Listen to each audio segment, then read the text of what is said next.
शन्नो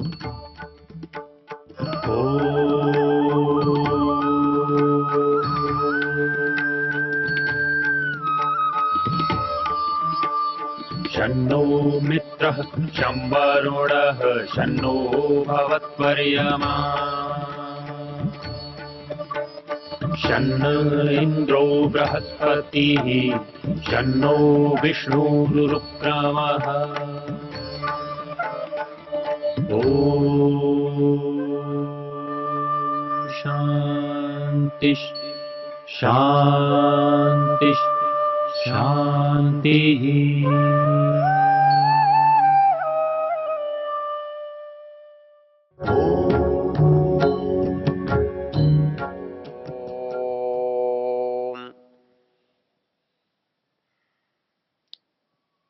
हम यजुर्वेद के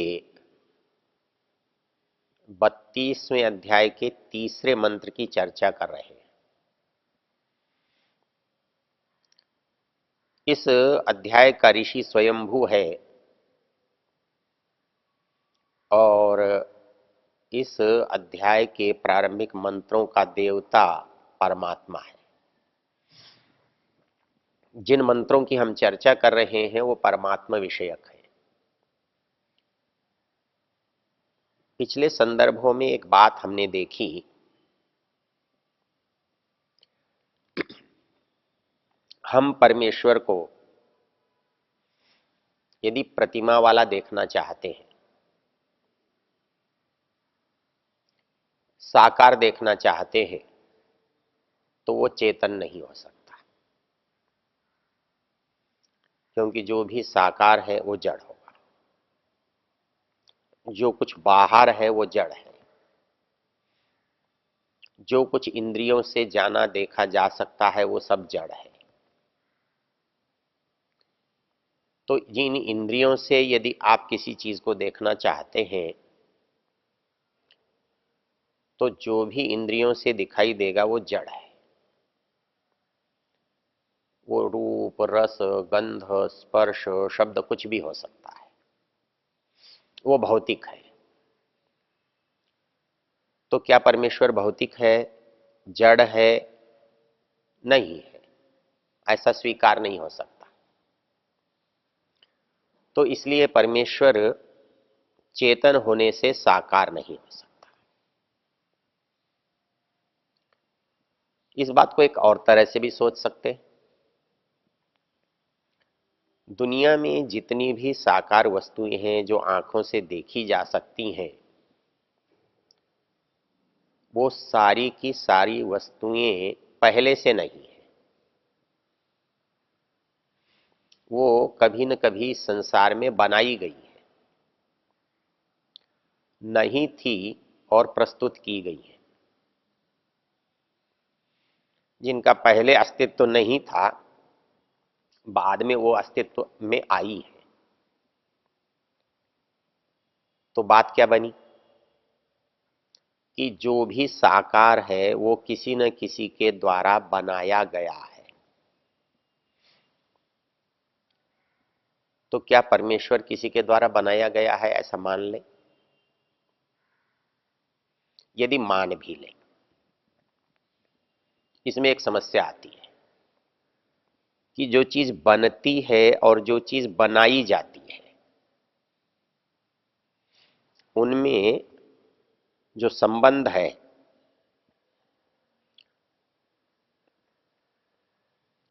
वो है उत्पन्न होने का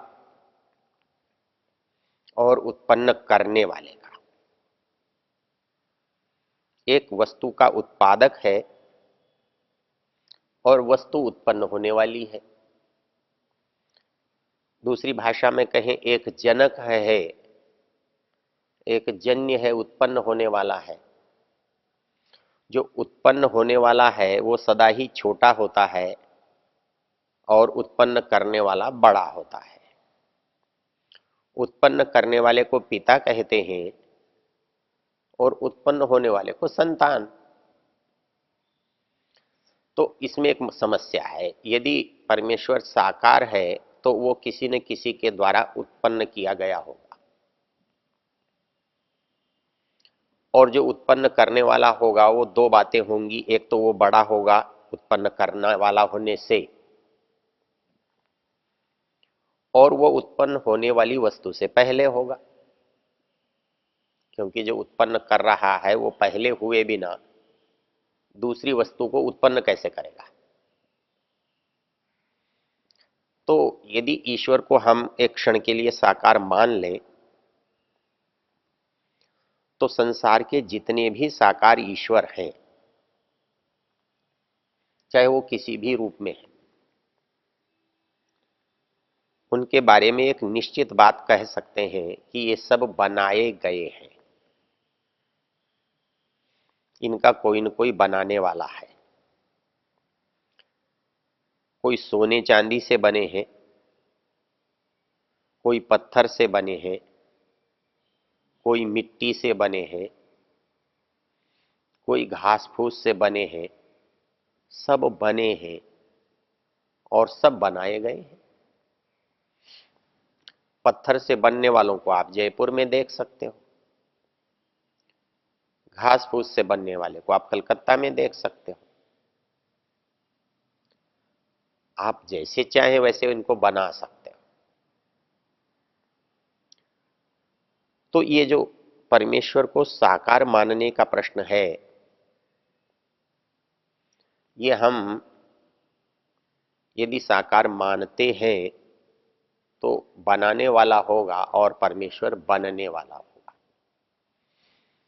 और बनेगी जो वस्तु जड़ तो होगी ही होगी, साकार होने से जड़ भी होगी। एक और भी प्रकार है सोचने का। जो वस्तु बनाई जाती है वो बनी है, विद्यमान है और कालांतर में समाप्त भी हो जाती है। जो बनी है उसके साथ एक अनिवार्य नियम है, और वो अनिवार्य नियम ये है कि ये बनी है इसलिए कभी न कभी ये समाप्त भी हो जाएगी। तो जो भी परमेश्वर आप साकार बनाओगे,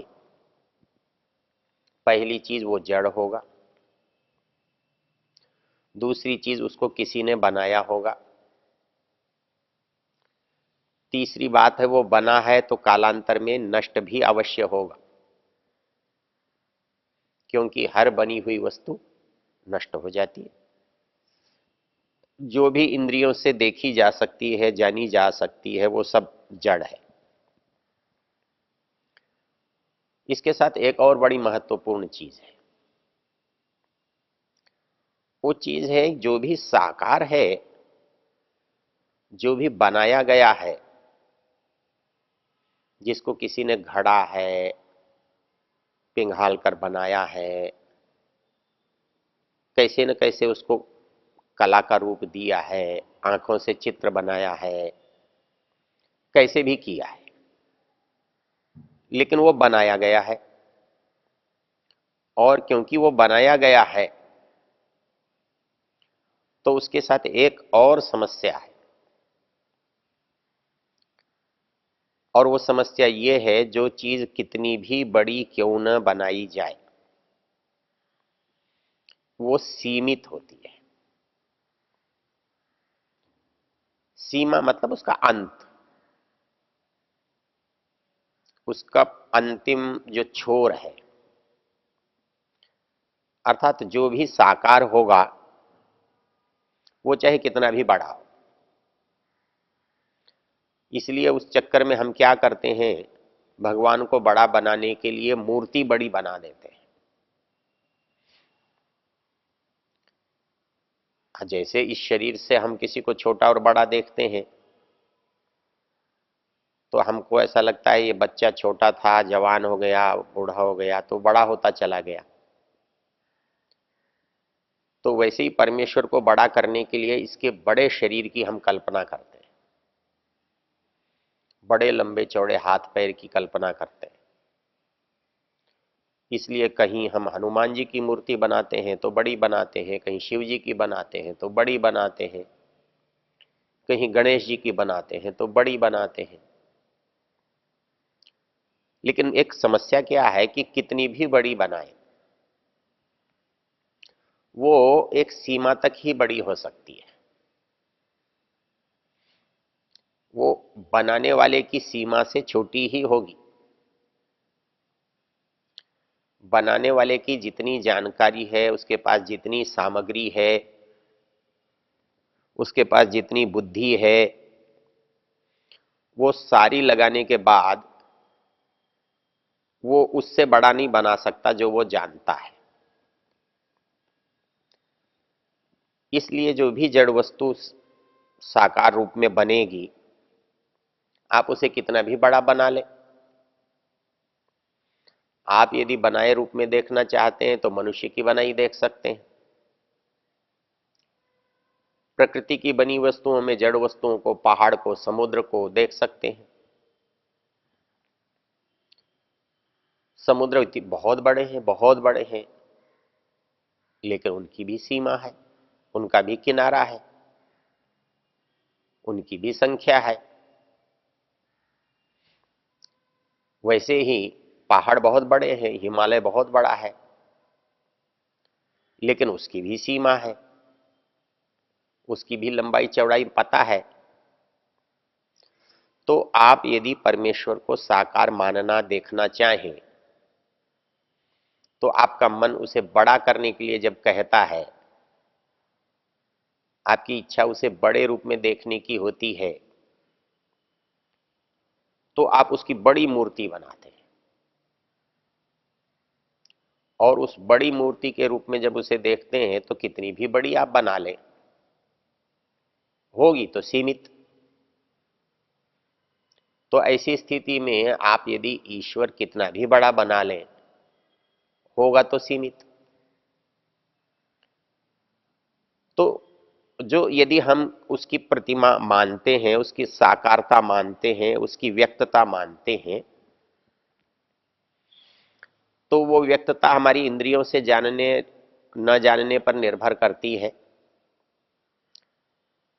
और इसलिए जो जो हम इंद्रियों से जानते हैं या जिन इंद्रियों से जाना जा सकता है, वो सब का सब जड़ है। तो ईश्वर का जो प्रमुख गुण है, चैतन्य, ज्ञानवान होना, वही उसमें नहीं आएगा। अर्थात ईश्वर को यदि आप साकार मानेंगे तो क्या होगा? कुछ विशेष नहीं होगा। साकार होगा तो जड़ होगा, साकार होगा तो बनाया गया होगा, साकार होगा तो नष्ट हो जाएगा, साकार होगा तो सीमित होगा। तो ऐसी स्थिति में परमेश्वर को यदि हम जड़ स्वीकार करें, प्रतिमा स्वीकार करें, तो वो चेतन गुणों से रहित होगा। इसमें एक विकल्प हो सकता है। जो चेतन दिख रहा है, इसी को आप यदि ईश्वर मान लें तो क्या नुकसान है? भले ही उसका शरीर, उसका आवरण जड़ है,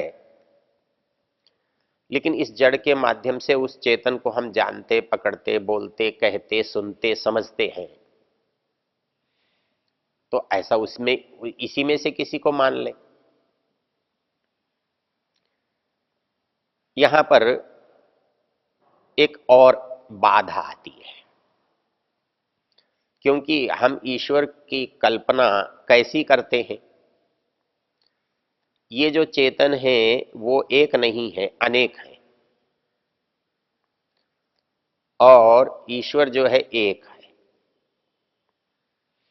हमको इसमें एक बात कभी कभी लगती है, लग सकती है। जैसे एक मनुष्य है, अकेला है, उसका सामर्थ्य, उसकी बुद्धि कम है। यदि उसके साथ 2 व्यक्ति हों, 3 व्यक्ति हों, तो उसका सामर्थ्य बढ़ेगा या घटेगा? तो स्वाभाविक रूप से हम जानते हैं कि उसका सामर्थ्य बढ़ेगा। एक व्यक्ति से 10 व्यक्ति का सामर्थ्य बड़ा होता है, एक व्यक्ति से 10 व्यक्तियों की बुद्धि अधिक होती है, एक व्यक्ति से 10 व्यक्तियों का जो क्षेत्र है वो बड़ा होता है। तो कभी कभी हमारे मन में एक बात आती है, तो ऐसा ही एक परमेश्वर मानने के स्थान पर यदि अनेक परमेश्वर मान लें तो परमेश्वर का सामर्थ्य बढ़ जाएगा, परमेश्वर की योग्यता बढ़ जाएगी। इसलिए हम क्या करते हैं, जब कभी हमें साकार परमेश्वर की इच्छा होती है, हम एक परमेश्वर से संतुष्ट नहीं होते। इसमें आप एक बात देखेंगे सदा, आप किसी भी मंदिर में जाएं, वहां प्राय एक ही मूर्ति हो और दूसरी हो ही नहीं, ऐसा नहीं होता। एक के साथ कोई लोग व्यक्ति दूसरी भी मूर्ति रख लेते हैं, तीसरा भक्त तीसरी रख लेता है, चौथा भक्त चौथी रख लेता है, और एक मंदिर में एक छोड़ दर्जन छोड़ सैकड़ों भी मूर्तियां हो सकती हैं, और उस दृष्टि से वो सारे के सारे भगवान भी हो जाते हैं। हमको लगता है कि इतने सब भगवान इकट्ठे होकर इनकी ताकत, इनकी क्षमता, इनकी योग्यता बढ़ जाएगी। ये सामान्य बुद्धि की बात है, क्योंकि हमारे पास जो है हम उसको जोड़ करके बड़ा बनाते हैं, लेकिन ईश्वर के साथ उल्टा हो रहा है। हम उसके पास जो है उसको घटा करके अनेक बना रहे हैं। हम जो अनेक से एक बना रहे हैं इसमें जुड़ रहा है, इसलिए हमें लगता है कि ये बात अधिक हो रहा है। अर्थात एक परमेश्वर से दो परमेश्वर उसी तरह ज्यादा हैं जैसे एक आदमी से दो आदमी ज्यादा हैं। ये बात मनुष्य के साथ तो घटती है, मनुष्य का सामर्थ्य, ज्ञान, स्थिति थोड़ी है। जीवात्मा एकदेशी है, जीवात्मा स्वल्प ज्ञान वाला है, जीवात्मा स्वल्प सामर्थ्य वाला है। इसलिए जब स्वल्प को आप मिलाओगे कई स्वल्पों के साथ तो वो बढ़ा हुआ होगा, तो हमें लगता है कि हमारी शक्ति, हमारा सामर्थ्य बढ़ रहा है। लेकिन आप जब एक ईश्वर के अनेक बनाओगे तो उल्टा होगा। जैसे इस सारे संसार का जो अकेला मालिक था, अकेला स्वामी है, यदि उसके कई स्वामी आप बना दोगे तो उसका सामर्थ्य घटेगा कि बढ़ेगा? एक पिता का एक ही बेटा है, पिता की सारी संपत्ति उसकी होती है, और एक पिता के 4 पुत्र हैं तो संपत्ति 4 भागों में बढ़ जाती है। तो वैसे ही जब आप एक ईश्वर के अनेक ईश्वर बनाएंगे तो ईश्वर का सामर्थ्य कम होगा, और जब अनेक ईश्वर से एक ईश्वर बनाने की बात करेंगे तो सामर्थ्य बढ़ता हुआ दिखने पर भी पूरा नहीं होगा। इसलिए परमेश्वर जहां साकार और जड़ नहीं हो सकता, वहां चेतन निराकार मनुष्य भी परमेश्वर का स्थान नहीं ले सकता।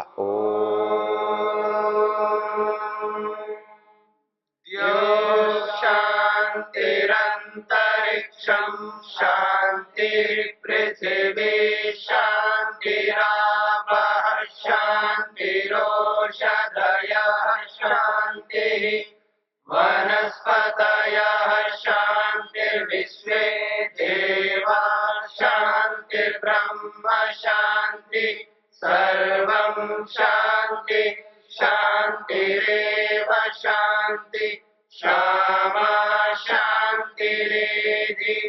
ओम शांति शांति शांति।